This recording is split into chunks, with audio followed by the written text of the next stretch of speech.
Micro exercises यानी सूक्ष्म क्रियाएं आप बैठे बैठे और खड़ी होकर भी कर सकते हैं। आज मैं आपको बता रही हूँ कि इन्हें बैठे बैठे कैसे करना है।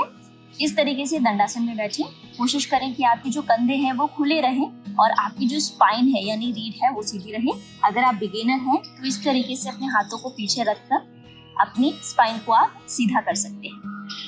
हम पैरों से शुरू करेंगे। सबसे पहले हम उन्हें एंकल की तरफ से आगे और पीछे बेंड करेंगे।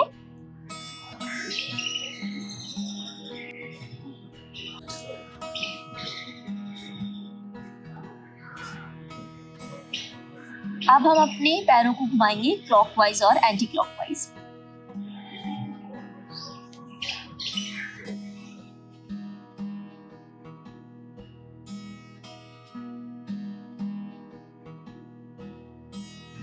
सूक्ष्म क्रिया करते समय आप एक एक्सरसाइज को 10 से 15 बार रिपीट कर सकते हैं। क्योंकि यहाँ टाइम की कमी है, मैं आपको हर एक्सरसाइज को इतनी बार करके नहीं बता सकती हूँ। पैरों के बाद अब हम हाथों को बेंड करेंगे जिससे आगे और पीछे की तरफ। अगर आपके पास टाइम की शॉर्टेज है तो आप हाथों और पैरों की एक्सरसाइज एक साथ भी कर सकते हैं, लेकिन इस समय पैरों को और हाथों को क्लॉकवाइज और एंटी क्लॉकवाइज घुमाना मुश्किल हो सकता है, इसलिए आप इस तरीके से अंदर से बाहर की ओर रोटेट करें, फिर बाहर से अंदर की ओर। अब हम करेंगे जानु नमन। इसे करने के लिए पैरों को घुटनों से मोड़ लें। अब हमको इस तरीके से इन्हें मूव करना है आगे से पीछे की ओर। ध्यान रखें कि आपके पैर को मैट पर नहीं टिकाना है इसे करते हुए।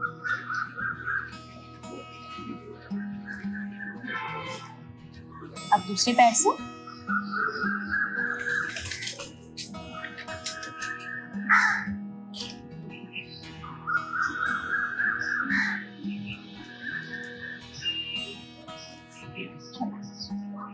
अब हम करेंगे जानु चक्र।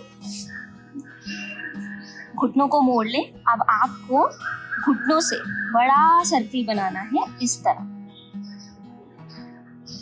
बड़े से बड़ा सर्किल बनाने की कोशिश करें। अब ऑपोजिट साइड।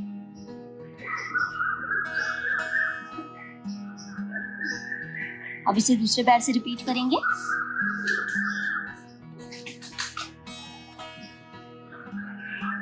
अब हम करेंगे गोल घूर्णन। इसे करने के लिए एक पैर को दूसरी थाई पर इस तरीके से रख लें।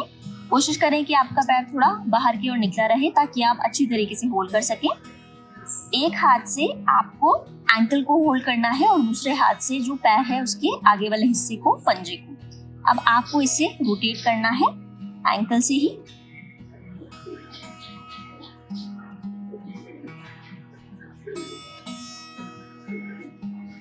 फिर ऑपोजिट डायरेक्शन में।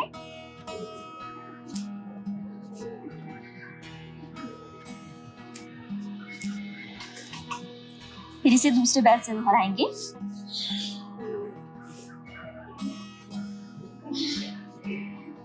अब हम करेंगे तितली आसन। बेहतर रहेगा अगर आप बिगिनर हैं तो अर्ध तितली से शुरुआत करें। जिस तरीके से हम बद्ध कोण आसन में अपने पैरों को रखते हैं उस तरीके से आप फोल्ड करके अपने एक पैर को रखें, दूसरा पैर आपका सीधा ही रहेगा। अब एक पैर को आप इस तरीके से ऊपर नीचे मूव करने की कोशिश करें। ट्राई करें कि जो आपका पैर का निचला हिस्सा है वो मैट को छुए। अब दूसरे पैर से इसे हम रिपीट करेंगे।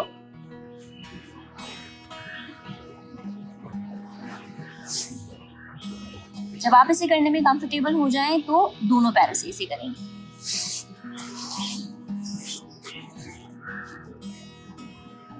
अपनी उंगलियों को लॉक करके पैरों के नीचे रख लें और एक अच्छा सा ग्रिप बनाएं और उसके बाद हम इस तरीके से अपने पैरों को मूव करेंगे। इसे पूर्ण तितली आसन कहा जाता है। अच्छा, अगर ऐसा है कि आपको इन्हें मूव करने में परेशानी हो रही है तो पैरों को इस तरीके से रख लें और अपने हाथों की मदद से आप पैरों को मूव कर सकते हैं।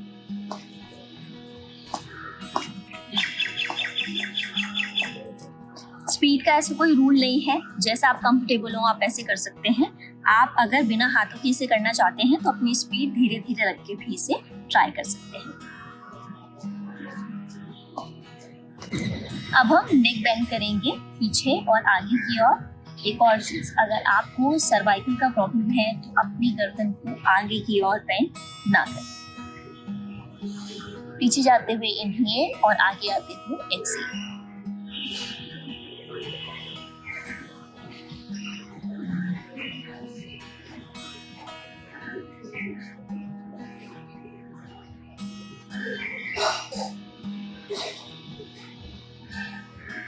अब अपने हाथों को इस तरीके से कमर पर रख लें। अब हम नेक बेंड करेंगे राइट और लेफ्ट।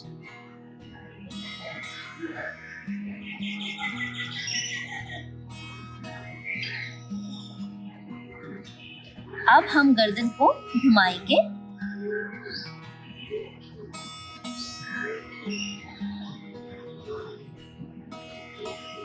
ऑपोजिट डायरेक्शन में।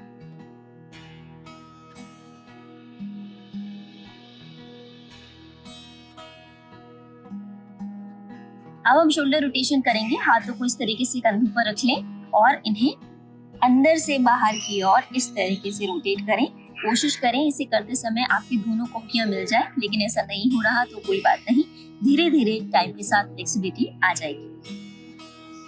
Inhale, exhale, inhale, exhale, inhale, exhale, inhale, exhale. यहाँ इनहेल और एक्सहेल करने का जो पैटर्न है उसका आप लॉजिक समझ लीजिए। जब हम अपनी कोहनियों को इस तरीके से मिलाते हैं तो हमारे जो लंग्स हो रहे हैं वो कंट्रैक्ट कर रहे हैं, इसलिए हम एक्सहेल कर रहे हैं। जब हम इस तरीके से अपनी कोहनियों को खोलते हैं तब आप ज्यादा से ज्यादा ऑक्सीजन अंदर ले सकते हैं, तब आपको इनहेल करना चाहिए।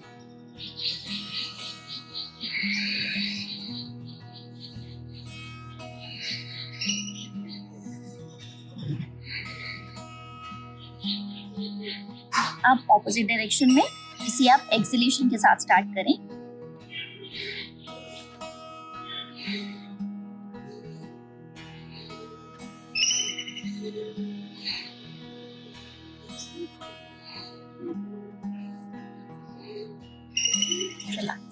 उम्मीद है कि योग सेशन आपको पसंद आया होगा और इससे आपको थोड़ी बहुत मदद मिल पाएगी। अगर कोई और प्रॉब्लम है जिसके बारे में आप बात करना चाहते हैं और चाहते हैं कि हम एक वीडियो बनाएं तो कमेंट सेक्शन में लिखें, हम उसके अकॉर्डिंग काम करना शुरू करेंगे। और ऐसे ही अमेजिंग योग वीडियो से अपडेट रहने के लिए सब्सक्राइब करें लाइव हिंदुस्तान।